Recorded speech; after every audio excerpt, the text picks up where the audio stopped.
حضرت سیدنا شعیب علیہ السلام کا ذکر ہمیں ملتا ہے سورہ ہود کے اندر۔ حضرت شعیب اپنی قوم کو منع کر رہے ہیں، کیا کہہ رہے ہیں؟ ناپ تول پورا کرو، نا انصافی نہ کرو، لوگوں کا حق نہ مارو، یہ خیر کی دعوت۔ قوم جواب میں کیا کہتی ہے؟ سورہ ہود پڑھیے، وہ کہتے ہیں ہمیں نہیں سمجھ میں آتی آپ کی باتیں، اگر ہمیں آپ کے قبیلے کا ڈر نہ ہوتا تو معاذ اللہ ہم تو آپ کو پتھر مار مار کے شہید کر دیتا۔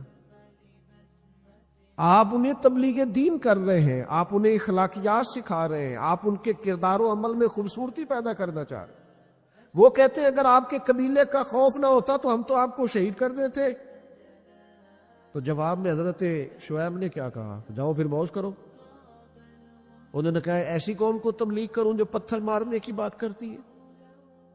کیا میں اب ایسے لوگوں کو دعوت خیر دوں جو مجھے شہید کرنے کی بات؟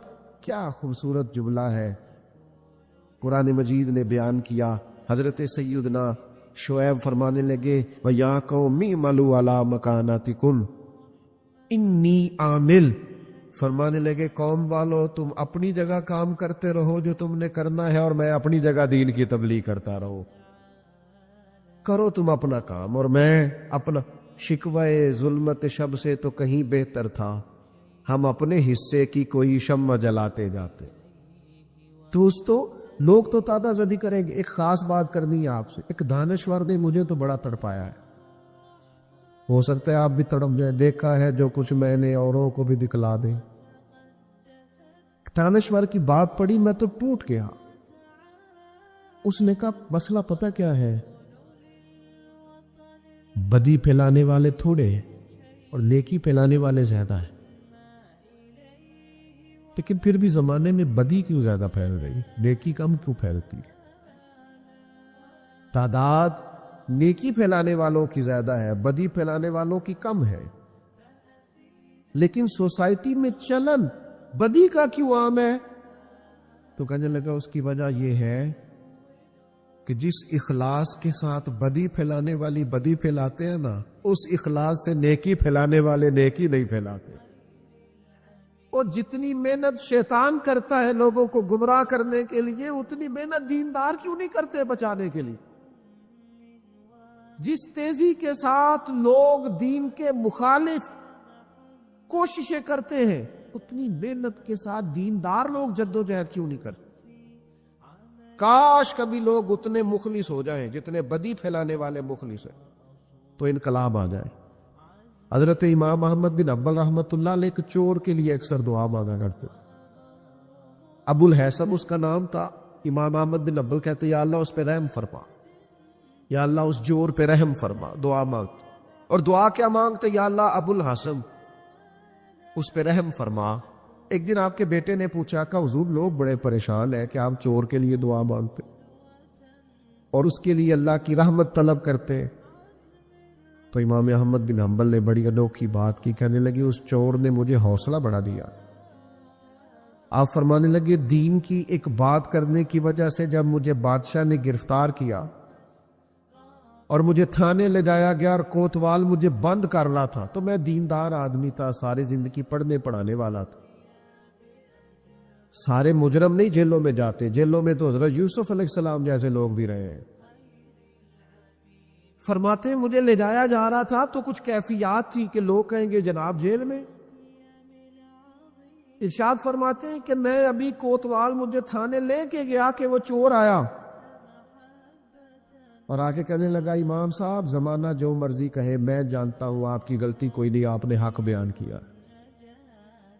کہنے لگا حضور میں چور ہوں، میرے وجود پر اب ایک انچ جگہ نہیں جہاں کوڑا نہ پڑا ہو، سارا وجود کوڑے کھا کھا کے زخمی ہے، ہر شہر کے ہر کوتوال کے پاس گویا ہر تھانے میں میرا نام لکھا ہے۔ چوری کے لیے مار کھاتا ہوں، کبھی گھبرایا نہیں۔ ذرا کھڑے رہنا، آپ تو محمد عربی کے دین کے لیے مار کھانے لگے۔ اتنی جلدی تانوں سے پریشان نہ ہونا، فرمایا ذرا کھڑے رہنا، اتنی جلدی تانوں سے پریشان نہ ہونا۔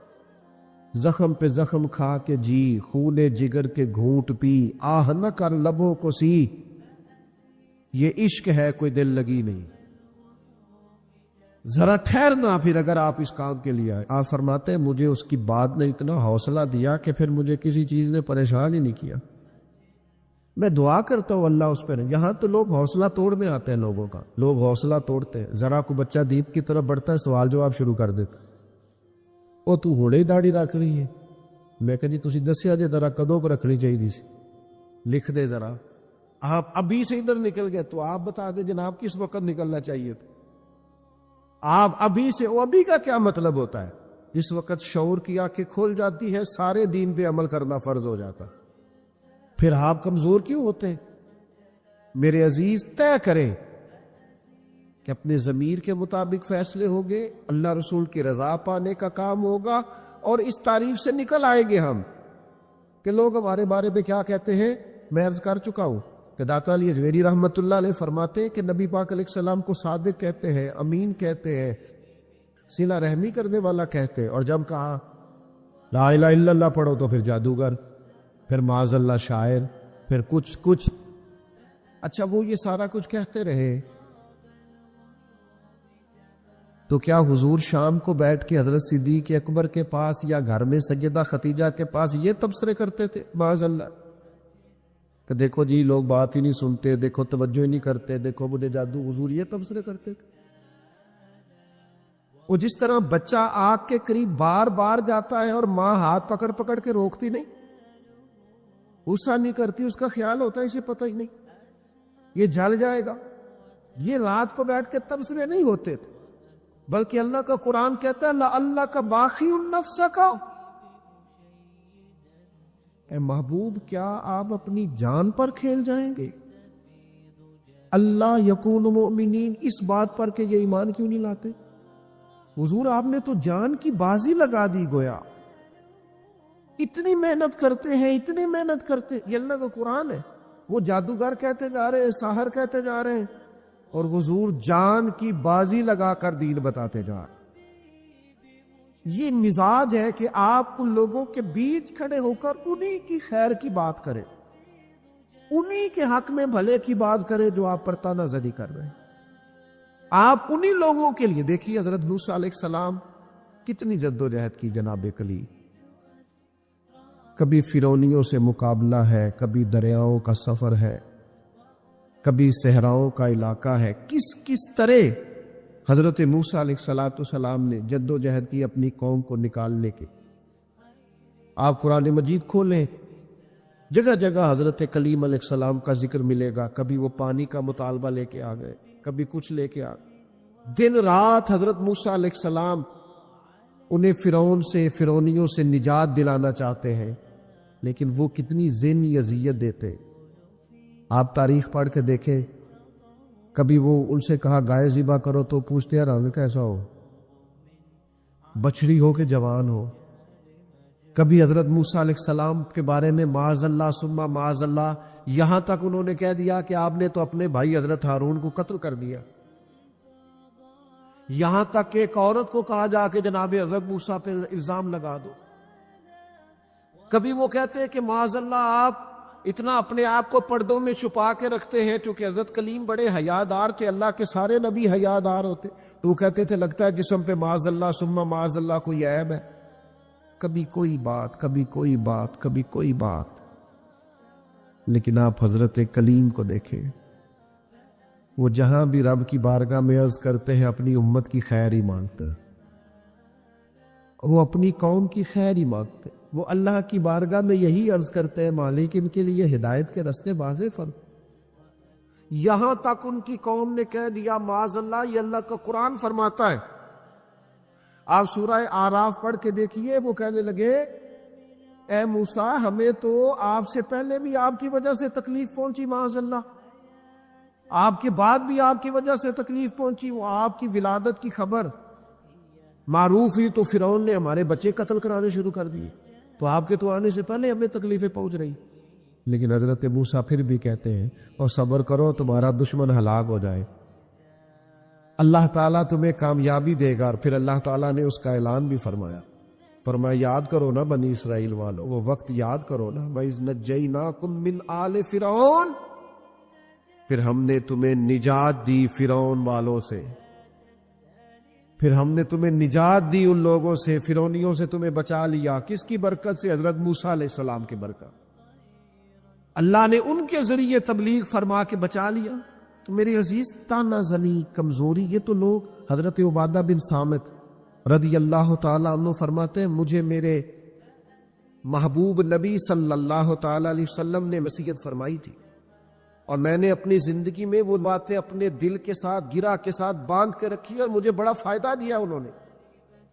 آپ فرمایا کرتے تھے رسول اللہ صلی اللہ علیہ وسلم نے مجھے حکم دیا تھا کہ میں مساکین سے محبت کروں اور ان کے قریب رہا کروں. اور میرے نبی پاک علیہ السلام نے مجھے فرمایا تھا کہ میں اس بندے کی طرف دیکھوں جو مالی حیثیت میں مجھ سے کم ہے، جو زیادہ ہے اس کی طرف نہ دیکھوں. اور فرماتے ہیں پھر کریم محبوب صلی اللہ تعالیٰ علیہ وسلم نے مجھ سے فرمایا کہ میں ہمیشہ صلہ رحمی کروں، اگرچہ کوئی بندہ مجھ سے تعلق توڑے، منہ پھیرے، پھر بھی میں نیکی کرتا رہوں.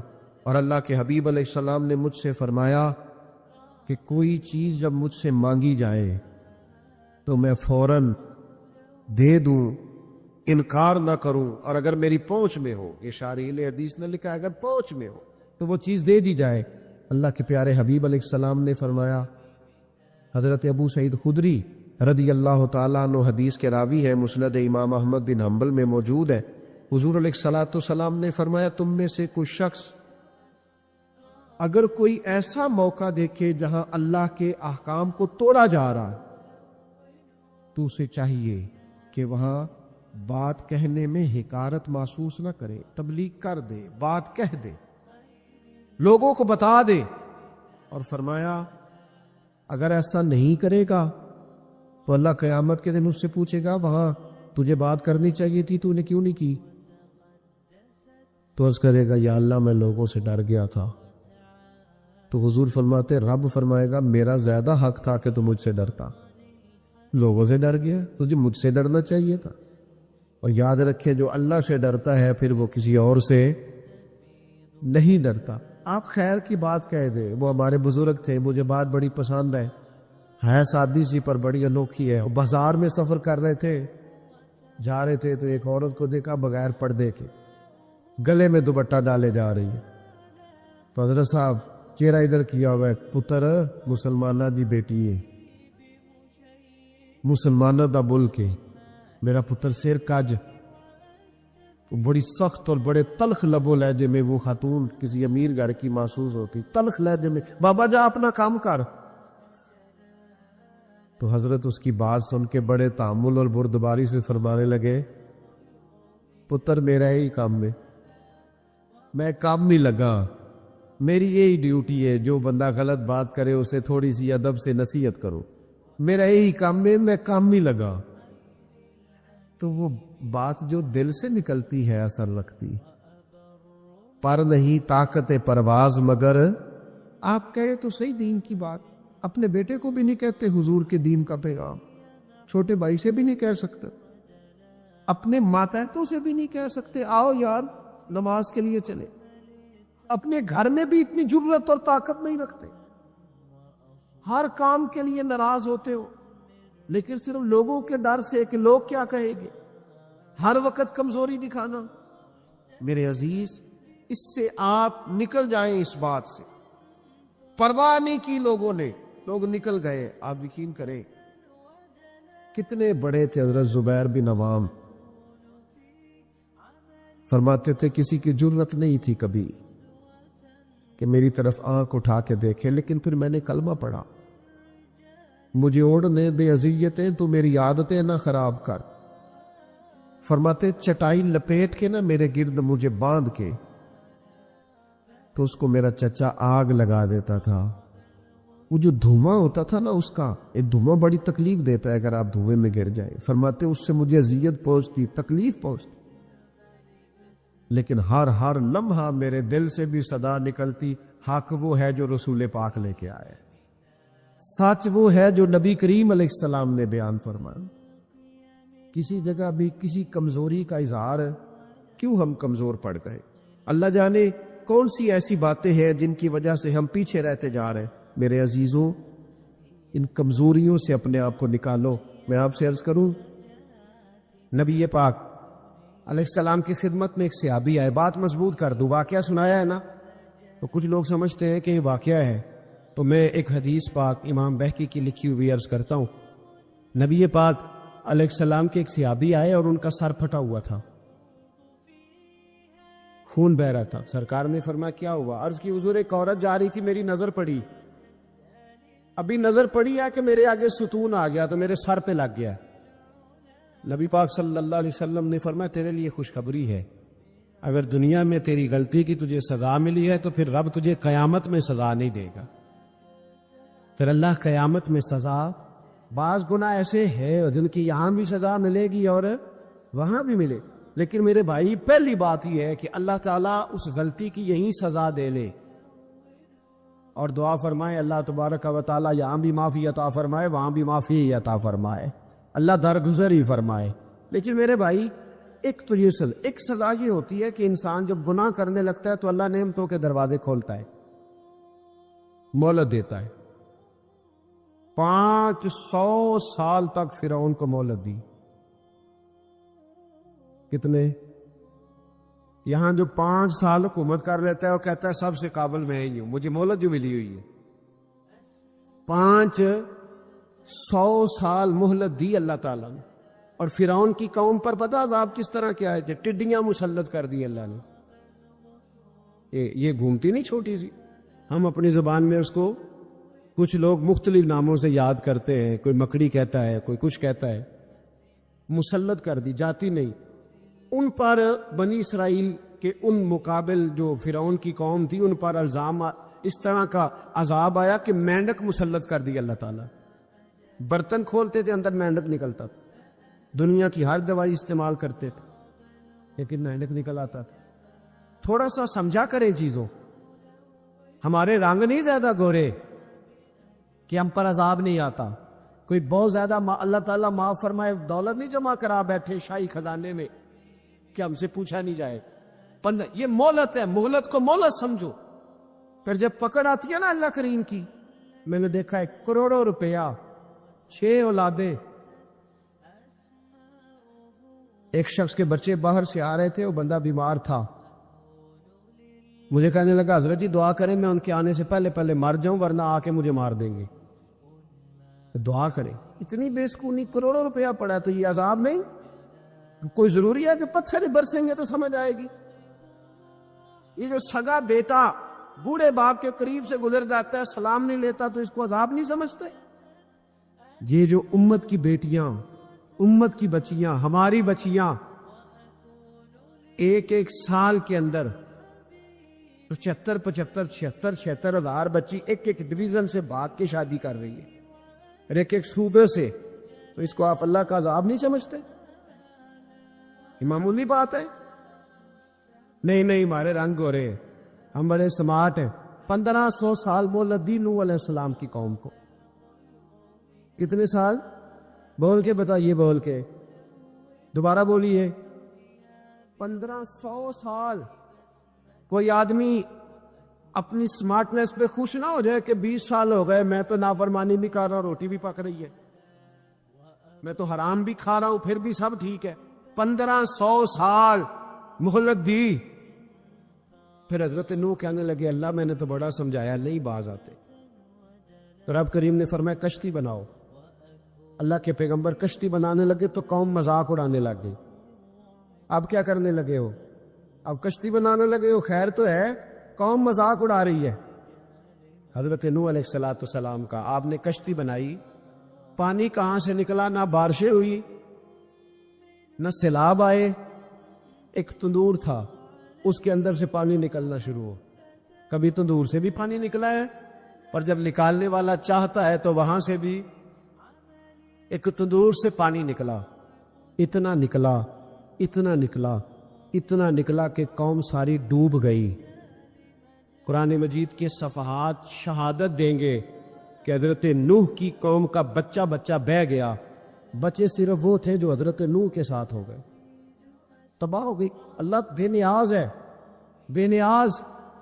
1500 سال مہلت ملے اور تو پھر بھی کہے رب بڑا کریم ہے معاف کر دے گا. 1500 سال تجھے گنجائش دے اور تو کہے کوئی نہیں بات، معافی ملنی چاہیے ابھی بھی۔ میرے بھائی، حضرت صالح علیہ السلام کی قوم، حضرت صالح نے تبلیغ شروع کی تو کہنے لگے پہلے معجزہ دکھاؤ۔ جی آج تو نہ لوگ معجزے مانگتے ہیں، آج بھی لوگ کرامتیں اور معجزے، اللہ معاف کرے، جو چیزیں معجزہ تو ہو نہیں نہ سکتا، لیکن آج بھی لوگ، آپ یقین کریں، کہتے ہیں یہ بڑی نمازیں پڑھتا ہے تو پھر بخشا کیوں نہیں گیا، پھر کیوں نہیں منو سلوا کیوں نہیں اترا اس پر، پھر میں بھی اسی طرح ہی ہوں، کیا اس کے اندر خوبی آ گئی؟ مولوی بھی ویسے ہی ہے، صوفی بھی ویسے ہی ہے، لوگ مانگ نہیں رہے، دو دلیلیں مانگ نہیں رہے، ابھی بھی لوگ بحث نہیں کرتے، کیا فرق آ جائے جی، ویسے ہی ہیں سارے۔ اللہ تعالیٰ سے ڈرنا چاہیے، ہمیں سامنے والے کی طرف دیکھ کر صحیح ہونے کا حکم نہیں ہے، ہمیں اپنی اصلاح کا حکم ہے، اپنی طرف دیکھ کے اپنے آپ کو ٹھیک کرنے کا۔ الزام لگا کے گزر جانا، اس کا کوئی مطلب، سنو اور یاد رکھو۔ حضرت صالح علیہ السلام سے کہنے لگے پہلے معجزہ دکھائیں، تو حضرت صالح علیہ السلام نے فرمایا اونٹ کہاں سے پیدا ہوتے ہیں؟ کہا اونٹنی کے بطن سے۔ فرمایا آؤ میں تمہیں پہاڑ کے اندر سے اونٹنی پیدا کر کے دکھاتا ہوں۔ کہاں سے؟ پہاڑ کے اندر سے۔ حضرت نوح ساتھ لے کے گئے تو پہاڑ کے اندر سے اونٹنی نکلی، اور اونٹنی بھی گابن تھی، اس کے پیٹ میں بچہ، اور اونٹنی اتنا دودھ دیتی تھی کہ ساری بستی دودھ پی جاتی تھی، پھر بھی دودھ بچ جایا کرتا تھا۔ لیکن حضرت نوح علیہ السلام نے فرمایا تم نے دیکھ تو لیا یہ اسے، یہ جتنا دودھ دے گی روٹی بھی اتنی کھائے گی، ایک دن تم سارے پانی پیو گے، ایک دن یہ سارا پانی پیا کرے گی، ایک دن تم سارے باقی جانوروں کو گھاس کھلاؤ گے، ایک دن یہ اونٹنی، اور اونٹنی کا نام کیا؟ ناقۃ اللہ، اللہ کی اونٹنی۔ کس کی اونٹنی؟ نام کیا ہے؟ اللہ کی، یہ اللہ کی اونٹنی ہے۔ تو حضرت نوح علیہ السلام کی اونٹنی، فرمایا اس کی بے ادبی نہ کرنا۔ باز نہیں آئے لوگ، باز نہیں آئے، کہنے لگے جی دودھ دینا تو ٹھیک ہے، پر یہ جو سارا پانی پی جاتی ہے نا، یہ صحیح نہیں، یہ جو ساری گھاس کھا جاتی ہے یہ نہیں تھی، دودھ دینا تو ٹھیک ہے پر یہ نہیں صحیح۔ آپ نے فرمایا اسے کچھ نہ کہنا، اللہ کی اونٹنی ہے۔ میں کہا کرتا ہوں ان لوگوں نے ناقۃ اللہ کی بے ادبی کی، حضرت نوح علیہ السلام کی اونٹنی کی ٹانگیں کاٹ دی، صالح علیہ السلام کی۔ اور دیکھو اللہ بڑا بے نیاز ہے، اگر پیدا کرنا جانتا ہے تو حفاظت کرنی نہیں جانتا، لیکن رب کریم نے فرمایا نہ کرنا۔ انہوں نے ان کے پیر کاٹ دیے، کانوں پہ چھریاں لگائیں۔ اونٹنی جب مر گئی، اونٹنی اللہ تبارک و تعالیٰ کی وہ اونٹنی جب مر گئی تو حضرت صالح علیہ السلام کی قوم پر رب کریم نے زلزلہ بھیجا۔ اذا زلزلت الارض زلزالہا، جب زلزلے آئے گے، اور جب ان کا زلزلہ آنا ہے، زلزلہ آتا ہے نا، کیا کرتی ہے قوم؟ لا الہ الا اللہ، لا الہ الا اللہ، کلمے جاری ہو جاتے۔ بلکہ ایک دفعہ ایسا بھی ہوا کہ مسجدوں میں اعلان ہونے لگے زلزلہ آ رہا ہے، جو فجر کے لیے نہیں اٹھے زلزلے کے لیے وہ بھی اٹھ گئے، جن کا دعویٰ ہے نا میری سویرے آنکھ نہیں کھلتی، ان کی لگی نہیں کتنے گھنٹے، بعد میں بھی نہیں لگی، ٹی وی پہ اعلان ہوتے رہے کوئی نہیں آ رہا، سو جاؤ چپ کر کے، لیکن آنکھ لگی۔ موت سے تو ڈرتا ہے، اللہ سے ڈرتا ہی نہیں، موت کا خوف ہے رب کا نہیں۔ زلزلہ آیا، ساری قوم تباہ ہو گئی۔ بتاؤ اگر ناقۃ اللہ کی گستاخی ہو تو اللہ ناراض ہو جاتا ہے، اور اگر اولیاء اللہ کی ہو، اگر اولیاء اللہ کی ہو تو رب ناراض نہیں ہوتا؟ شرم نہیں آتی لوگوں کو داتا صاحب کی بے ادبی کرتے؟ شرم نہیں آتی لوگوں کو غوث اعظم کی گستاخی کرتے؟ حیا نہیں آتی جنہوں نے دین پھیلایا ان کی بے ادبی؟ میں درد سے کہتا ہوں، رو کے کہتا ہوں، اور اگر کلیجہ پھٹ سکے تو میں دکھاؤں زخم کتنے۔ ایک حج کے موقع پر ایک بابا جی، اس سال 4,80,000 روپے کا پرائیویٹ حج تھا، اور بابا جی کی کیفیت کمزور تھی، بیچارے بیمار تھے، اس کے باوجود وہ گئے۔ بوڑھے آدمی، جا کے بیٹھیے، بزرگ، اور کتنی مشکل ہے وہاں، منا، مزدلفہ، عرفات، طواف زیارت، کتنا مشکل کام ہے طواف زیارت کرنا، طواف وداع کرنا، کس کٹھن سے حج کیا، بڑھاپے میں پیسے بھی لگائے۔ اور جب وہ روضہ رسول پہ گئے صلی اللہ، اور انہوں نے جا کے نبی پاک صلی اللہ علیہ وسلم کے روضے کی طرف منہ کر کے درود شریف پڑھا تو ایک ملا نے اٹھ کے کہہ دیا تو مشرک ہے، تو میری روح کانپی. میں نے کہا تجھے شرم نہیں آئی, حیا نہیں آئی؟ اس کی عمر دیکھ, کس بڑھاپے میں کہاں سے چلا, کہاں آیا. یہ مشرک ہوتا تو کسی مندر میں جاتا, یہ مشرک ہوتا تو کسی گرجے میں جاتا. یہ مشرک نہیں, یہ مومن ہے. اور یہ وہ والا مومن ہے جس کے سینے میں دل جب دھڑکتا ہے تو خالی دھڑکتا نہیں, ساتھ وہ محمد عربی پہ درود و سلام بھی پڑھتا ہے. شرم نہیں آتی لوگوں کو, اتنی بڑی گستاخی کرتے. جو روزہ رسول پہ آیا مشرک ہے. میں نے ایک مولوی کو صاف صاف کہا تھا, میں نے کہا اگر میں مشرک ہوں تو نکالو, مشرک کا داخلہ تو یہاں ویسے ہی منع ہے. شرم نہیں آتی, اپنی زبان کا ایک پاس کرو کچھ. اتنا ظلم, اتنی بڑی فرقہ واریت امت میں, اتنا امت کو تقسیم کرتے ہو, تمہیں شرم نہیں آتی؟ جہاں سے اتحاد کا پیغام دینا چاہیے وہاں سے تم لوگوں کو فرقے کا پیغام دیتے ہو, ایک مقصود فرقے کی تبلیغ کرتے ہو. خدا را, تو میں کہہ رہا ہوں ناقت اللہ کی بے ادبی پہ عذاب آتا ہے, تو اولیاء اللہ کی بے ادبی پہ نہیں آتا. داتا صاحب ساری دن کی تبلیغ کرتے رہے, ایک آدمی نے اٹھ کے کہہ دیا جناب وہ تو شرک کا اڈا ہے, تو رب کریم ناراض نہیں ہوتا ان باتوں سے؟ ہمیں خیال کرنا چاہیے, اللہ سے ڈرنا چاہیے. ان چیزوں سے عذاب آتا ہے اور آ رہا ہے. اللہ تعالی ہمیں محفوظ فرمائے. اللہ ہمیں اس سے, قوم لوط پہ بھی عذاب آیا. ہم جنس پرستی, مرد مردوں سے بدکاری کرتے. حضرت نوح نے سمجھایا کہ یہ کام درست, فطرت کے خلاف ہے, یہ کام درست نہیں. جب انسان یہ کام کرتا ہے تو زمین اور آسمان کانپتے ہیں. اب میں کیسے کھول کے بتاؤں, میرے پاس اعداد و شمار ہے کہ پاکستان کے اندر اس کام کی کیفیت کیا ہے اور کس طرح کر کے لوگ, میں تو رونا روتا رہتا ہوں داڑھی کا.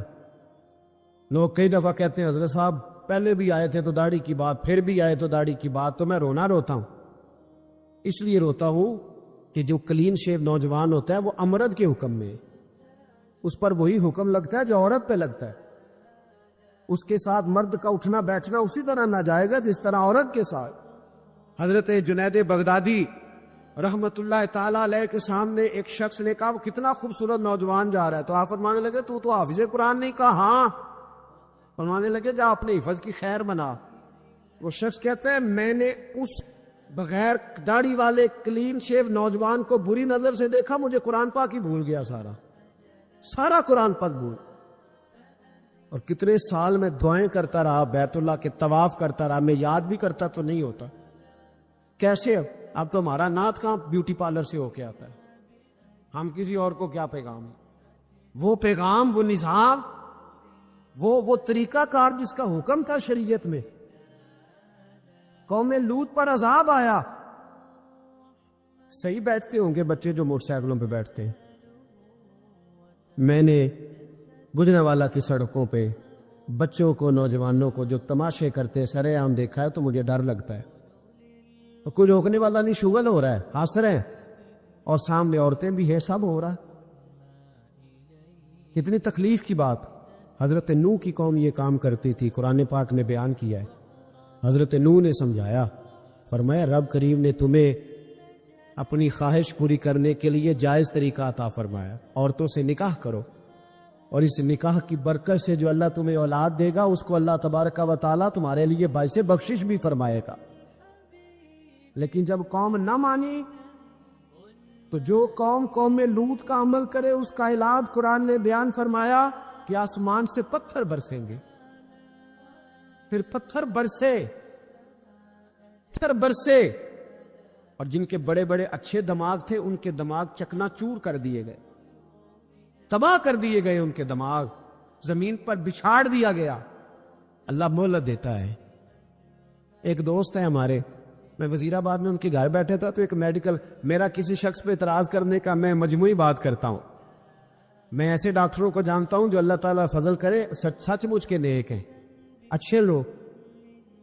تو بچے کا میڈیکل سٹور ہے, تو والد بیمار ہو گیا, تو کہتا ہے ابا جی ڈاکٹر صاحب نے کہا آپ کو ڈرپ لگنی ہے. تو سگے باپ کو ڈرپ لگانے لگا, تو باپ کیا کہتا ہے پتر تیری مہربانی مینو کوئی اصلی لائی, او نہ لائیں جڑی لوکاں نو لانے. اب وہ پیار سے سنا رہا ہے بات. میں نے اسے کہا کہ یہ تو ڈوم بھرنے کا مقام ہے نا, ڈوب مرنے کا مقام، کہ جس ملک کے اندر دوائی بھی صحیح نہ بکے، اصلی نہ ملے، دوائی بھی، اور پھر وہ قوم کہے کہ ہم نے تو پورے روزے رکھے۔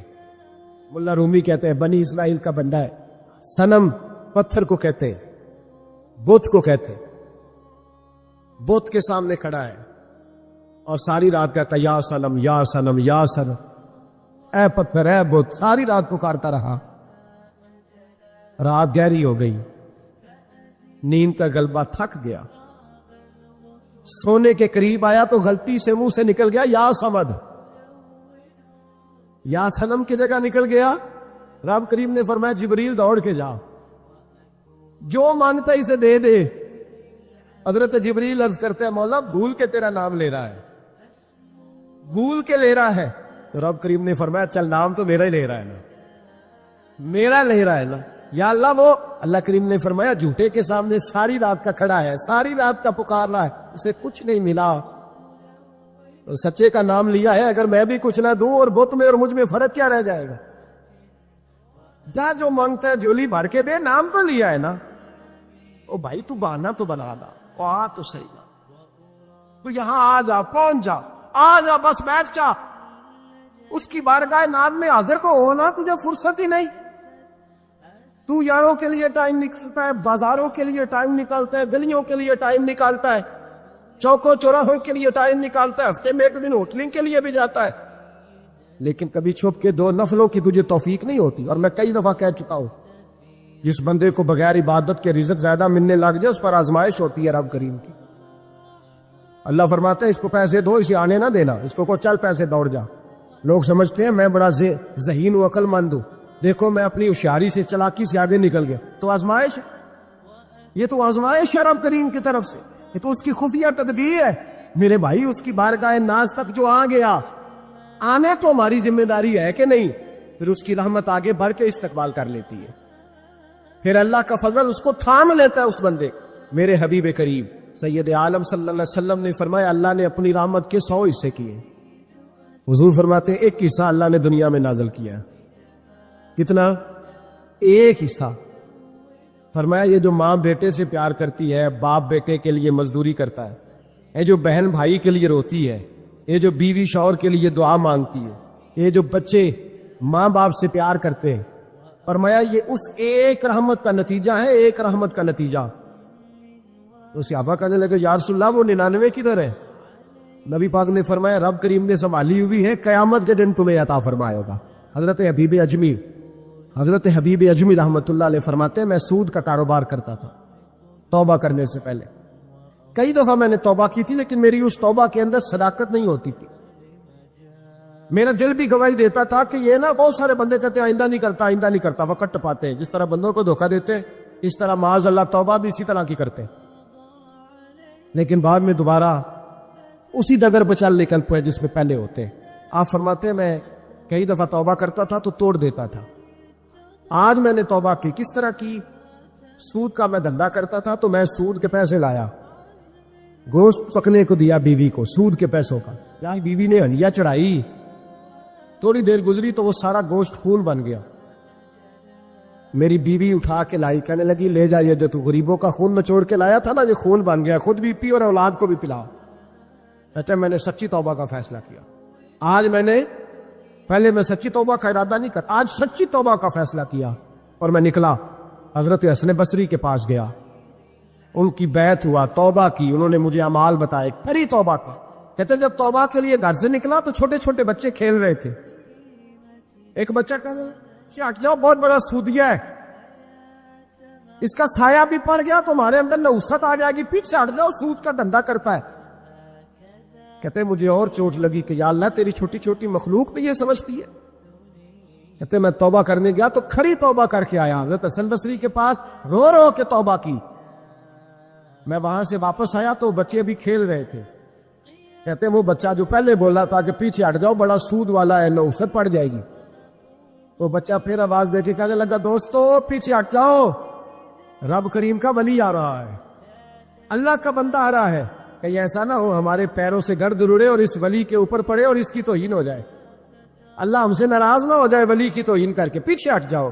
آپ فرماتے ہیں میں نے تڑپ کے آسمان کی طرف دیکھا، اور میں نے کہا یا اللہ مجھے سمجھ آ گئی ہے کہ کھری توبہ کیا ہوتی ہے، سچی توبہ، اصل توبہ کیا ہوتی ہے، جھوٹ موٹ کی توبہ نہ کریں۔ کچھ چیزیں ایسی ہوتی ہیں بزرگ کہتے ہیں جو کتابوں سے نہیں ملتی، صرف سینوں سے ملتی ہے۔ کورس تو فقط لفظ ہی سکھاتے ہیں، یہ آدمی ہے جو آدمی بناتے ہیں۔ میں نے کہا صاحب یہ سمجھ نہیں آئی کہ یہاں بھی حساب وہاں بھی حساب۔ کہنے لگے جی کس طرح؟ میں نے کہا جی یہاں قبر میں بھی سوالوں کے جواب اور پھر قیامت میں بھی۔ مجھے کہنے لگے جاؤ امام راضی کی تفسیر اٹھا کے لاؤ۔ میں تفسیر ان کے سامنے لا کے رکھی تو کہنے لگے یہ سیدنا یوسف علیہ السلام کا واقعہ ذرا دیکھو تفسیر یوسف میں، اس میں ایک عجیب بات لکھی ہے۔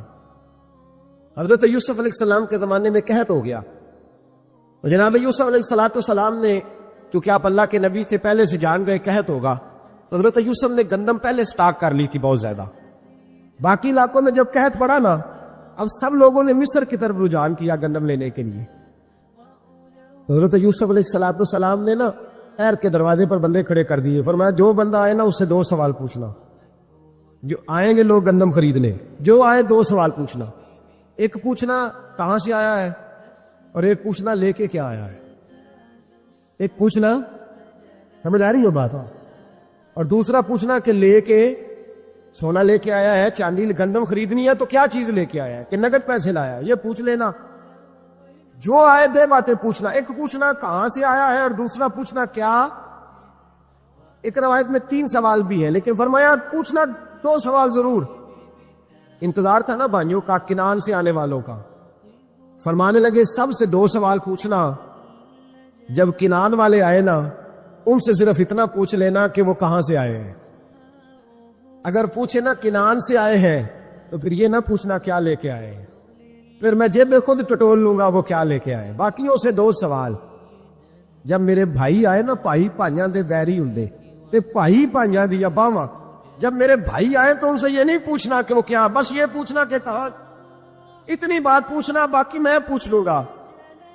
آپ فرمانے لگے رب بھی فرشتوں سے کہتا ہے تم قبر میں نا میرے بندوں سے زیادہ سوال نہ کرنا، بس یہ پوچھ لینا مجھے مانتے ہیں، میرے نبی کو مانتے ہیں، قبر میں تم اتنے سوال پوچھ لینا، باقی لے کے کیا ہے وہ میں خود ہی پوچھ لوں گا۔ فرشتوں کے سامنے رب کریم اپنے بندے کو بے آبرو کرنا، بس تو یہ بتا دے اللہ رسول کو مانتا ہے کہ نہیں، باقی جو تیرا حساب کتاب ہے نا اللہ فرماتے ہیں میں قیامت میں کر لوں گا، میں پوچھ لوں گا اس کا کیا علاج کرنا ہے، بس تم اتنا بتا دو مجھے مانتے ہو، میرے رسول کو، میرے بھائی، میرے نبی کریم علیہ السلام فرماتے ہیں جو بندہ توبہ کرنے والا تھا، اللہ کی بارگاہ میں آنے والا تھا، بار بار توبہ کرتا تھا، احساس رہتا تھا، اسے احساس تھا، آیا کرتا تھا، پھر بھی غلطیاں ہو گئی، قیامت کے دن رب کریم اپنے فضل کی چادر اس پہ ڈالے گا، فضل کی چادر ڈالے گا، اور رب کریم اس سے پوچھے گا یہ گناہ کیا تھا، اور نبی پاک فرماتے ہیں اس نے بڑے بھی گناہ کیے، اللہ چھوٹے چھوٹے گناہوں کے بارے میں پوچھے گا، یہ غلطی تھی، یہ گناہ، بندہ ڈر رہا ہے، وہ کہہ رہا ہے پتہ نہیں سزا کیا ملے گی، کیونکہ دنیا میں بھی ڈرتا رہا، یہاں بھی ڈر رہا ہے۔ شرط یہ ہے کہ احساس والا ہو، آتا رہو، پھر بھی غلطیاں ہو گئی، خیال کرتا تھا، محنت کرتا تھا، نیک ہونے کی جدوجہد کرتا تھا، کوتاہیاں رہ گئی، یہ گناہ کیا تھا یا اللہ بھول گیا تھا، یہ گناہ کیا اللہ مجھ سے غلطی ہو، یہاں بھی کیا تھا یا اللہ غلطی ہو گئی۔ نبی پاک صلی اللہ علیہ وسلم فرماتے ہیں چھوٹے چھوٹے گناہ اللہ دکھا رہا ہے اور اس سے کہہ رہا ہے یہ کیا تھا، مانتا جا رہا ہے۔ رب کریم فرماتا ہے پتہ ہے میں تیرے ساتھ کیا کرنے والا ہوں، ٹانگیں کانپ گئی، یا اللہ پتہ نہیں، فرمایا میں تجھے ان گناہوں کے بدلے نیکیاں دینے لگا ہوں، ان گناہوں کے بدلے نیکیاں۔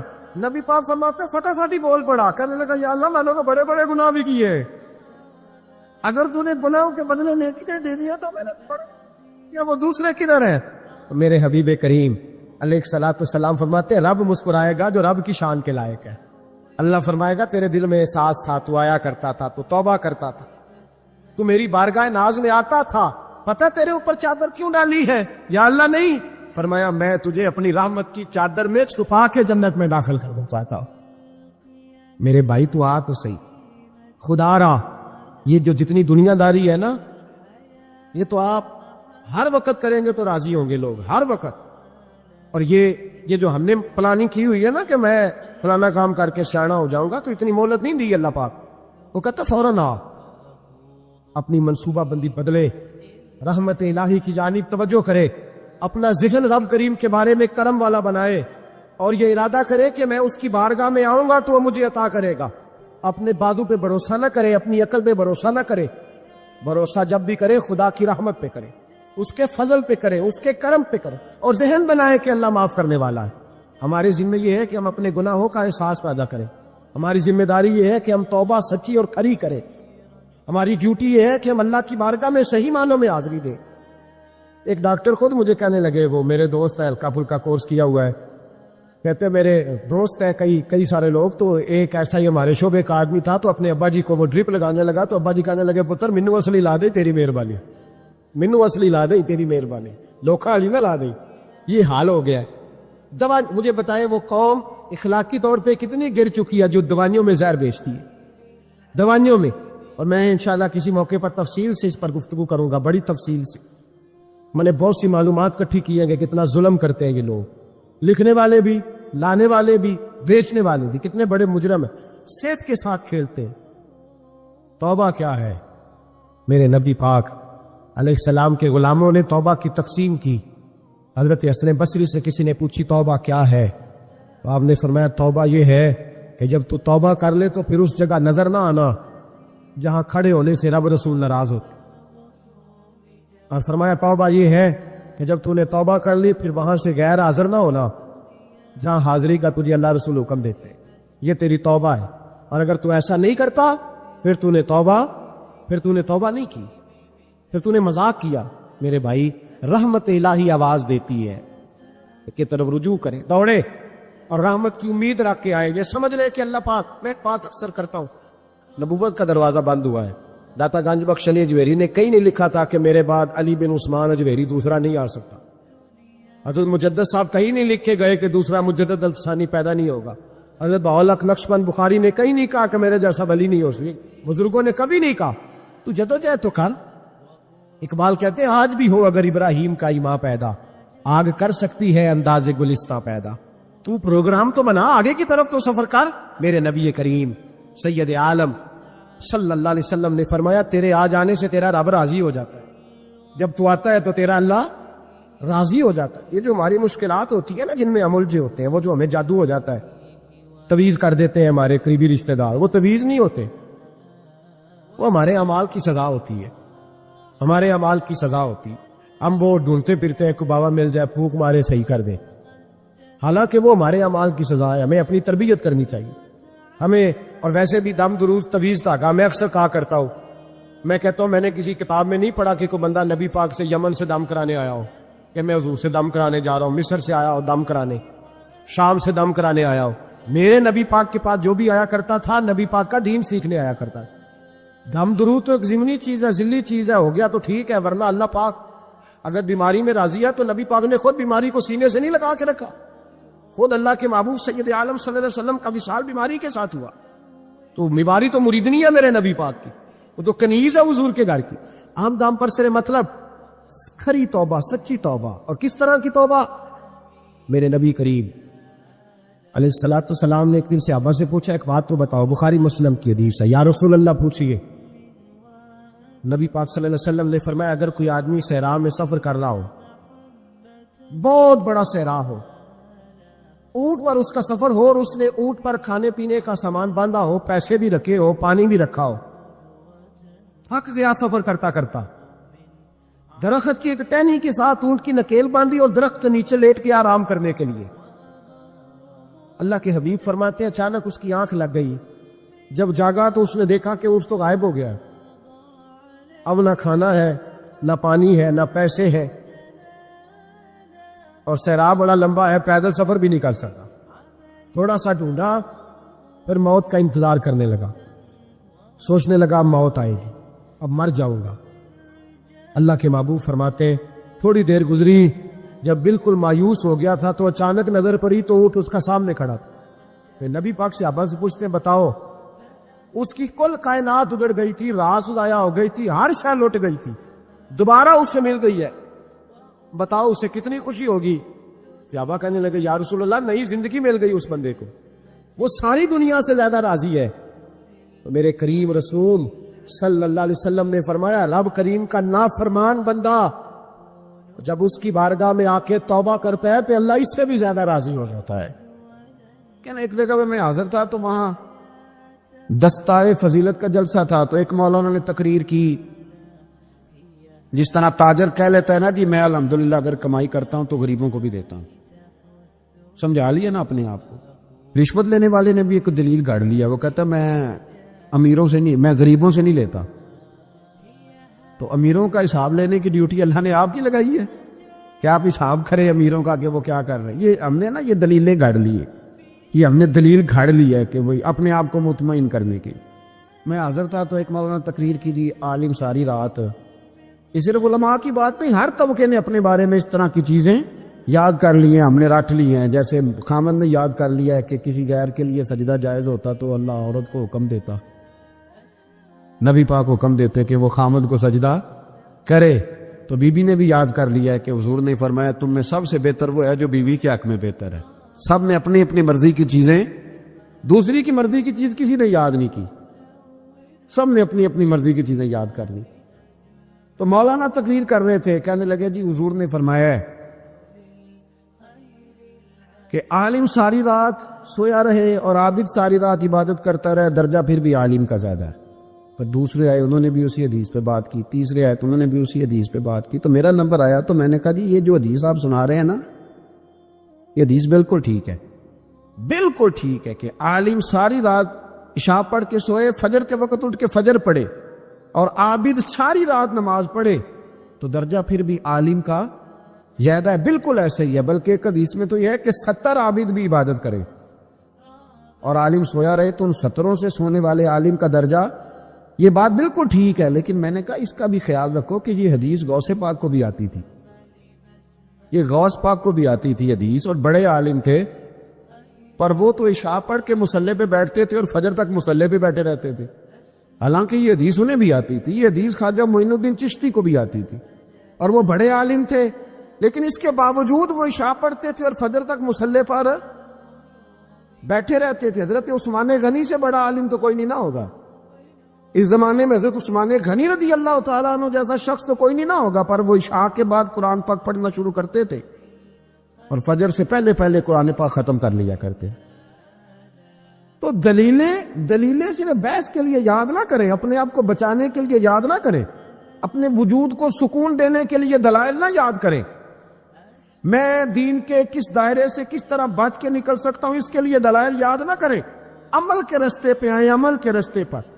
جناب ابو بکر صدیق اللہ تعالیٰ عنہ کا کمال یہ ہے، زکوٰۃ کتنے فیصد دینی چاہیے؟ اللہ تعالیٰ شکر ہے 3-4 لوگوں کو تو پتہ ہی ہے نا جی، باقی بھی ان سے سن کے یاد کر لیں کتنے فیصد ہے۔ اللہ آپ کو خوش رکھے۔ اب کچھ اور نے بھی پروگرام بنا لے، کتنی جی؟ چلو اب ٹھیک ہو، 2.5% ہے نا جی۔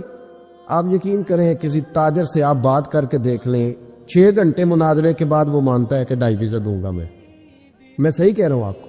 وہ کہتے ہیں جی وہ تو ٹھیک ہے لیکن کچھ قرضہ بھی ہے، 2.5% زکوٰۃ ہے وہ تو ٹھیک ہے لیکن ہو سکتا ہے میری بہن بھی حصہ مانگ ہی لے، پیسوں میں سے اس کا بھی نکل، کیونکہ پروگرام نہیں نا جی، ارادہ نہیں۔ زکوٰۃ 2.5% ہے تو کہتے ہیں جی وہ نا میں نے تولا ہے سونا، پورا نہیں بنتا ابھی، وہ تھوڑی سی کمی ہے۔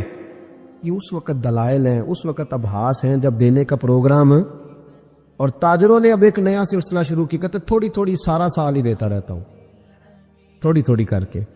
آپ نے جس سے 5 کروڑ روپیہ لینا ہو وہ اگر کہے کہ 10,000 مہینے کا لے لو، لے لیتے ہو؟ ہمارے فقہاء نے تو یہ لکھا ہے کہ جب زکوٰۃ دو نا تو ایک آدمی کو ساری دو۔ حضرت عمر بن عبدالعزیز رحمۃ اللہ علیہ کے زمانے میں ایک آدمی کو لوگوں نے زکوٰۃ دی تو اتنی دے دی کہ اگلے سال وہ خود زکوٰۃ دے رہا تھا، بہت بڑا کاروبار اس نے سٹارٹ کر لیا تھا۔ معیار نہیں ہے نا جی تھوڑی تھوڑی دیتا رہتا ہوں۔ کئی لوگ ایسا کرتے ہیں کہ دکان میں جو پرانی چیزیں ہوتی ہیں وہ زکوٰۃ کے دور پہ دینی شروع کر دیتے، جو مال نہیں بیک رہا اس کو زکوٰۃ بنا دو، کیوں؟ دینے کا پروگرام نہیں۔ حضرت ابو بکر صدیق رضی اللہ، ذرا زندگی دیکھو، کہتے جس دن کلمہ پڑھا 40,000 دینار تھے، اور کلمہ پڑھے ابھی مجھے چند مہینے گزرے تھے، سارے مصطفیٰ کے قدموں پہ قربان کر دیے، پھر مال کمایا، پھر 4,000 دینار تھے، 4,000۔ جس دن ہجرت کے لیے نکلا 4,000 تھے، انہیں بھی پتا تھا 2.5% دینا چاہیے، ان کی بھی بیٹیاں تھیں، جوان بھی تھی، چھوٹی بھی تھی، ان کے بھی بچے تھے، لیکن دین کو ضرورت ہے، میرے رسول پاک صلی اللہ علیہ وسلم کے دین کو حاجت ہے؟ تو فرماتے ہیں اشرفیاں تھی میرے گھر میں، پیسے تھے، درہم تھے، دینار تھے، میرے والد بوڑھے تھے، ان کو خیال تھا کہ ابو بکر ساری دولت نہ لے جائیں، تو حضرت اسماء بنت ابی بکر سے جناب ابو بکر صدیق نے کہا کہ اس طرح کرنا، ایک گڑا چھوٹا سا تھا، گڑا ٹویا، اس میں پیسے ہوتے تھے، فرمایا اس میں روڑے رکھ دینا، اوپر ٹاٹ ڈال دینا، والد نابینا ہے، اگر پوچھے نا پیسے تو ان کا وہاں ہاتھ لگا دینا، انہیں پتہ چلے ابو بکر سارا مال لے کے نہیں گیا۔ فرماتے میں ہجرت پہ جانے لگا تو 4000 سارے ہی لے گیا، سارا مال ہی یا 2.5% کے لیے رٹا پڑا ہوا ہے، 2.5% کے لیے لوگ بحث کر رہے، 2.5% کے لیے دلائل چاہیے، کئی مفتیان کرام سے پوچھیں گے، پھر پروگرام بنائیں گے دینا ہے کہ نہیں دینا۔ اور جس دن تبوک کے لیے میرے مصطفیٰ کریم نے اعلان کیا، جناب صدیق اکبر فرماتے ہیں شے کوئی نہیں تھی، غربت کے دن تھے، کمزوریاں تھی، مال اس دن کاروباری حالات کم تھے، یہاں لوگوں کا کاروبار جب ڈاؤن ہوتا ہے تو سب سے پہلے مسجد کا 200 بند کرتے، سب سے پہلے مدرسے کا بند کرتے، سب سے پہلے خواہش کرتے ہیں کہ وہ جو غریب کو جاتا ہے نا اس کو بند کرو، یہ زیادہ نقصان دے رہا ہے۔ حضرت ابو بکر صدیق رضی اللہ تعالیٰ عنہ فرماتے ہیں حالات خراب تھے، جیب دیکھی تو اتنے پیسے ہی نہیں تھے کہ مصطفیٰ کریم کو پیش کر سکوں، تو پھر کیا کیا؟ امام جلال الدین سیوطی کہتے ہیں ابو بکر صدیق نے نا گھر کے اندر کپڑا بچھایا، اور پھر صدیق اکبر نے کیا کیا کہ توا بھی رکھا، برتن بھی رکھے، اس پہ چولہا بھی رکھا۔ ابو بکر صدیق نے اس کے اوپر گھر والوں سے کہا کہ ایک ایک جوڑا پہن لو، ادھر دیکھو میری طرف، ایک ایک جوڑا پہن لو، اور باقی نہ سارے جوڑے بھی یہاں رکھو۔ اور پھر جب لوگ بچوں نے دیکھا نا کہ ابا تو کپڑے بھی رکھوا رہا ہے، کیا بنے گا؟ فرمایا تمہیں تو ایک ایک جوڑے کی اجازت دے رہا ہوں نا، ذرا میری طرف دیکھو۔ خود اندر گئے تو ٹاٹ کا لباس پہن کے کپڑے بھی اتار کے رکھ دیے، کپڑے بھی اتار کے زمین اسی میں رکھے، سارا کچھ باندھا، لباس ٹاٹ کا، تن تندور تے ہڈاں دا بالن، تے اسی ہاواں نال تپایا، کپ کپ مکیاں پیڑے کیتے، اتوں عشق پلے تھل لایا، تن دا سالن من دی ہانڈی، لون صبر دا پایا، غلام فریدہ وے میں ساری تیری، تینوں وجہ یقین نہیں آیا؟ ہر چیز لپیٹ کے نا تو نبی کریم کی بارگاہ میں لے گئے، ہر چیز۔ میرے محبوب کا بھی انداز دیکھو، فرمایا ماں اب کہے پہلے اہلے کا، گھر بھی کچھ چھوڑ کے آئے ہو، دیکھیں ادھر دیکھیں، جب کوئی لاتا تھا تو حضور فرماتے تھے کیا لے کے آئے ہو، یہ کیا ہے؟ یہ پوچھا جاتا ہے کہ یہ پوچھا جاتا ہے گھر کیا ہے؟ بھئی آپ کو کسی نے کوئی تحفہ دیا تو شاپر کھول کے تحفہ دیکھیں گے یا پوچھیں گے گھر کیا ہے؟ لیکن میرے رسول پاک کے لفظ دیکھیں، فرمایا ماں اب کہیتا لے اہلے کا۔ ابو بکر سجنا گھر کیا چھوڑ کے آئے ہو؟ تو رو پڑے، کہنے لگے یا رسول اللہ میں کوئی غریب تو نہیں، میں بڑا مالدار۔ اب کہیتا لہم اللہ و رسول، گھر اللہ بھی چھوڑ آیا ہوں، اللہ کا رسول بھی چھوڑ آیا۔ حضور میں کوئی کنگال نہیں، میں مصطفیٰ والا ہوں، میں کوئی غریب نہیں، میں نبی والا ہوں، میں رب رسول کو گھر چھوڑ آیا ہوں۔ میرے مصطفیٰ کریم علیہ السلام فرمانے لگے تیرے پیچھے جبریل امین کھڑے، اور انہوں نے ٹاٹ کا لباس پہنا ہوگا، اور تیرے آنے سے پہلے وہ آ گئے تھے۔ تو میں نے پوچھا جبریل یہ بوریے کا لباس؟ عرض کی یا رسول اللہ ابو بکر نے پہنا ہے تو رب کو اتنا پسند آیا سارے فرشتوں کو پہنا دیا ہے، سارے فرشتوں کو پہنا دیا، سارے فرشتوں۔ ذرا یہ لذت تو لیں بات کی، جب 2.5% پہ جھگڑا ہوتا ہے نا تو پھر نماز میں مزہ نہیں آتا، جب تو 2.5% پہ بھی اڑا رہتا ہے نا پھر درود و سلام پڑھتے پڑھتے طبیعت معاذ اللہ پریشان ہوتی ہے، جب الجھے ہوئے پھر مسائل اور ہیں۔ پھر میرے محبوب کریم بولے میں ابو بکر رب کریم نے ایک پیغام بھی بھیجا ہے۔ یا رسول اللہ وہ کیا؟ فرمایا رب فرماتا ہے کہ ابو بکر سے پوچھ کے بتائیں کہ اس حال میں وہ رب سے راضی ہے کہ ناراض ہے۔ یہاں اقبال بولے، کہنے لگے خودی کو کر بلند اتنا، خودی کو کر، یہ وہ درجہ ہے، یہ وہ مقام ہے، خودی کو کر بلند اتنا کہ اور تقدیر سے پہلے پھر خدا بندے سے خود پوچھے بتا تیری رضا کیا ہے۔ فرمایا رب پوچھتا ہے آپ راضی ہیں کہ ناراض ہیں؟ تو پھر ابو بکر صدیق بھی کھول کے روئے، کہا یا رسول اللہ میں کل بھی اپنے رب سے بڑا ہی راضی تھا، میں آج بھی اپنے رب سے بڑا ہی راضی ہوں۔ یہاں لوگ لے کے بھی نہیں راضی ہوتے، ابو بکر سارا کچھ دے کے بڑے ہی راضی ہے، سارا کچھ دے کے شریعت کا قاعدہ ہے کہ سارا مال آپ اللہ کے رستے میں نہیں دے سکتے، قانون شریعت ہے۔ حضرت ابی بن کعب نے کہا تھا یا رسول اللہ سارا دینا ہے، فرمایا نہ بھائی چوتھا حصہ دے، 3 حصے بچوں کو دے۔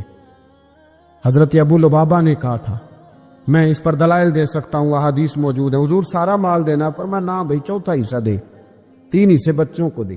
حضرت سعد بن ابی وقاص نے کہا تھا یا رسول اللہ صلی اللہ علیہ وسلم میری ایک ہی بیٹی ہے، سارا اللہ کے رستے میں دیتا ہوں، فرمایا نہ 3 حصے بیٹی کو، چوتھا حصہ دے، تیرے بچے لوگوں کے ہاتھ دیکھے میں گوارا نہیں کرتا۔ ان سے کہا کہ چوتھا حصہ دو تب قبول کروں گا۔ ابو بکر صدیق سے فرمایا تو سارے لے آ، تیرا سارا ہی قبول ہے، تو سارے لے آ تیرا۔ اور ایک لفظ حدیث میں ایسا ہے آپ یقین کریں، غلام ہوں کسی فقیر کا تو جب میں اس کو پڑھتا ہوں نا تو آپے سے بات باہر نکل جاتی ہے۔ حضور کا ایک فرمان ہے، جب اس پر توجہ آتی ہے نا تو مطلب یہ کہ لفظ جو ہے نا وہ ٹوٹ جاتے ہیں، بکھر جاتے ہیں، اور دل کہتا ہے کہ نہیں یہ جو ہے نا یہ معراج ہے، یہ اصل ہے، یہ حقیقت ہے۔ وہ ترمذی کے لفظ ہے، پر آپ یقین کریں کہ لگتا یہ ہے کہ دنیا محبت ساری سمٹ گئی اس میں۔ نبی کریم علیہ السلام فرمانے لگے مجھے کسی کے مال نے اتنا نفع ہی نہیں دیا جتنا ابو بکر صدیق کے مال نے دیا۔ اور پھر اگلے لفظ ایسے ہیں کہ روح وجد کرتی ہے۔ میرے کریم محبوب فرمانے لگے جس کا بھی مال آیا میں نے بیگانہ سمجھ کے خرچ کیا ہے، اور جب ابو بکر کا آیا ہے تو میں نے اپنا سمجھ کے خرچ کیا ہے، میں نے اپنا سمجھ کے، مجھے پتا ہے یہ شکوہ نہیں کرے گا، یہ شکایت، یعنی اس کو سارا بھی تروڑ مروڑ لوں گا تو اس کے لفظوں پر کبھی حرف۔ اور یار کچھ لوگ ہوتے ہیں جو 10 دیتے ہیں تو 20 جگہ بتاتے ہیں، جو کھانا کھلاتے ہیں تو ذکر کرتے ہیں، فرمایا اس کا مال میرا مال ہے، میرا، اس کو سارا توڑ کے کھا بھی جائیں گے تو یہ شکوہ نہیں کرے گا، یہ سارا میرا اپنا ہے۔ حضرت ابو بکر صدیق فوراً بول پڑے، عرض کی حضور جب میں آپ کا ہوں تو مال بھی تو آپ کا ہی ہے نا۔ یا رسول اللہ جب میں نے اپنا اب نہیں بچا کے رکھا تو پھر مال۔ حضرت ملا معین الواعظ کاشفی نے لکھا ہے، اچھا کئی دفعہ ایسے ہوتا ہے میں بات کوئی اور بیان کرنا چاہتا ہوں تو شروع معاملہ کسی اور طرف نکل جاتا ہے۔ ملا معین الواعظ کاشفی نے لکھا ہے کہ وہ جو سانپ تھا نا غار ثور میں، وہ 600 سال سے بیٹھا ہوا تھا۔ حضرت عیسیٰ علیہ السلام ایک دن پڑھ رہے تھے انجیل تو آپ نے نبی پاک کا تذکرہ پڑھا، اس سانپ نے سن لیا تو حضرت عیسیٰ سے کہنے لگا حضور یہ بتائیں کہ وہ نبی پاک ملیں گے کہاں؟ تو حضرت عیسیٰ فرمانے لگے کہ مکے میں آئیں گے اور مدینے میں رہیں گے۔ تو کہا ملاقات کیسے ہو سکتی ہے؟ فرمایا چلا جا مکے۔ تو وہ سانپ 600 سال غار ثور میں، اس نے 70 جگہ پہ سوراخ کیے۔ کتنے سال بیٹھا رہا؟ بول کے بتائیے، آپ 6 گھنٹے بیٹھ کے دکھائیں، سوال ہی نہیں پیدا ہوتا۔ ہم بڑے کمزور ہو گئے، ہمارے لیے معاملہ بڑا اور طرح کا ہے، ہماری مرضی کا کوئی بات کرے تو ہم اس سے راضی ہیں، انتظار کرنا اور یہ سارے کام کرنا یہ تو بڑا مشکل معاملہ ہے۔ 600 سال وہ سانپ بیٹھا رہا، 600 سال، اور 70 اس نے سوراخ کیے غار ثور میں، لیکن وہ بھی عاشق تھا نا۔ اور یہاں معاملہ یہ تھا کہ ابو بکر صدیق دعا مانگ کے گئے تھے کہ میں نے کسی کو موقع نہیں دینا، ایک میں ہوں گا دوسرا میرا یار ہوگا۔ وہ غار ثور کی تو لذت یہ والی تھی، ایک میں ایک میرے محبوب۔ اس نے 70 سوراخ کیے ہوئے تھے۔ جناب ابو بکر صدیق نے کہا حضور آپ ٹھہریں، میں ذرا بھی آیا صفائی کر کے۔ تو نبی کریم علیہ السلام رکے تو حضرت ابو بکر صدیق نے کہیں پگڑی پھاڑ کے رکھی، کہیں چادر پھاڑ کے رکھی، اتنے سوراخ بند کیے تو جو ایک رہ گیا وہاں ایڑی رکھ دی۔ تو اب وہ سانپ بھی شکوہ کرنے لگا کہ یار تو بھی کوئی نرالا ہی عاشق ہے کہ میں نے تو کسر ہی کوئی نہیں چھوڑی تھی، 70 سوراخ کیے تھے اور تو نے بھی کمال ہی کر دی ہے، یہ سارے ہی بند کر دیے، جو بچ گیا اس پہ ایڑی رکھ دی۔ اس نے پتہ نہیں کتنے ڈنگ مارے۔ سانپ کا جب ڈنگ لگتا ہے تو وجود میں بہت زیادہ گرمی پیدا ہوتی، گرمی۔ حضرت ابو بکر صدیق کے بارے میں ہمارے شارحین نے لکھا روئے نہیں، وجود اتنا گرم ہوا کہ آنسو ٹپک پڑے۔ نبی کریم صلی اللہ علیہ وسلم نے فرمایا ہٹا نہ ذرا پیر، پھر انہوں نے ہٹایا تو میرے مصطفیٰ میں لعاب دہن لگایا۔ مولانا معین الواعظ کاشفی رحمۃ اللہ علیہ فرماتے ہیں کہ جب انہوں نے قدم ہٹایا نا تو پھر وہ سانپ باہر نکلا، اپنا سر نکالا اور کھڑا ہو کے حضور کا دیدار کرنے لگا۔ تو نبی کریم نے فرمایا تیرا کام ہو گیا، اب تو جا، مجھے اور ابو بکر کو رہنے دے. وہ نکل گیا. یہ کیفیات ہیں، یہ محبت ہے، یہ وارفتگی ہے، یہ سوز ہے، یہ درد ہے. یارو یہ میں کہا کرتا ہوں کہ یہ چیز جینے کا بھی مزہ دیتی ہے، مرنے کا بھی مزہ آتا ہے. مرنے کا بھی مزہ، سرور آتا ہے انسان اس میں. جب یہ کیفیات شامل ہوتی ہے نا، رنگ اور ہوتا ہے، درد اور ہوتا ہے، ذائقہ اور ہوتا ہے، کیفیت اور ہوتی، پھر کوئی شوق نہیں رہتا اعلیٰ کپڑوں کا، بڑی گاڑی کا، لمبے چوڑے معاملات کا. پھر تو انسان ڈھونڈتا پھرتا ہے کوئی مجھے محبوب کی بات سنائے، کوئی اس کی شان میں کوئی شعر سنائے، کوئی اس کا ذکر سنائے، کوئی مل جائے نا کبھی کہ میرے تار چھیڑ دے، کوئی ملے، کوئی بات کرے، کوئی ذکر کرے. پھر انسان ڈھونڈتا پھرتا ہے ان لفظوں کو، ان لوگوں کو جو پکڑ کے دروازہ رسول صلی اللہ علیہ وسلم کی بارگاہ تک لے جائیں. اے تن میرا جے کنگی ہووے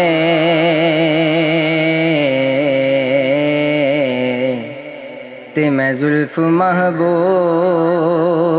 دیواں پوش میرے دی بن جائے جوتی تے میں آقا دے پیری آواں. جے سونا میرے دکھ وچ راضی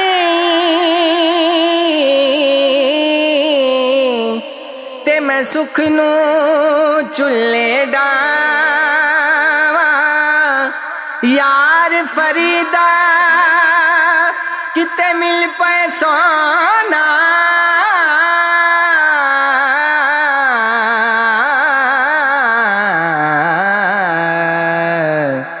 تے میں انہوں رو رو حال سناواں تے میں انہوں رو رو حال سناواں.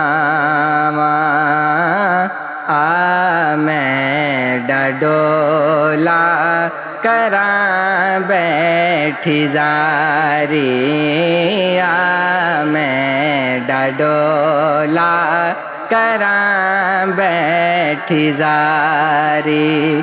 میں مکدی مکاواں میں مکدی مکاواں تو جتے ہو میں ہارے میں ڈڈولا کراں بیٹھی زاری میں ڈڈولا کراں بیٹھی زاری. میں لکھ چٹھیاں ہزاراں نے پایاں میں لکھ چٹھیاں ہزاراں نے پایاں. کوئی دیس تیرے تو خبراں نہ آیاں کوئی دیس تیرے تو خبراں نہ آیاں. نہ دسیا ٹھکانہ نہ دسیا ٹھکانہ کوئی جان دیوارے میں ڈڈولا کراں بیٹھی زاری میں ڈڈولا کراں بیٹھی زاری. میں مکدی مکاواں تو جتے ہو میں ہارے میں ڈڈولا کراں بیٹھی زاری. حکیماں طبیباں دے وس دی گل نہیں میری مرض دا ہور کوئی بھی حل نہیں. حکیماں طبیباں دے وس دی اے گل نہیں میری مرض دا اور کوئی بھی حل نہیں، تو آ کے دکھا جا، تو آ کے دکھا جاوے صورت پیارے، آ میں ڈڈولا کراں بیٹھی زاری، آ میں ڈڈولا کراں بیٹھی زاری، میں مکدی مکاواں تجھ تے او میں ہارے، آ میں ڈڈولا کراں بیٹھی زاری۔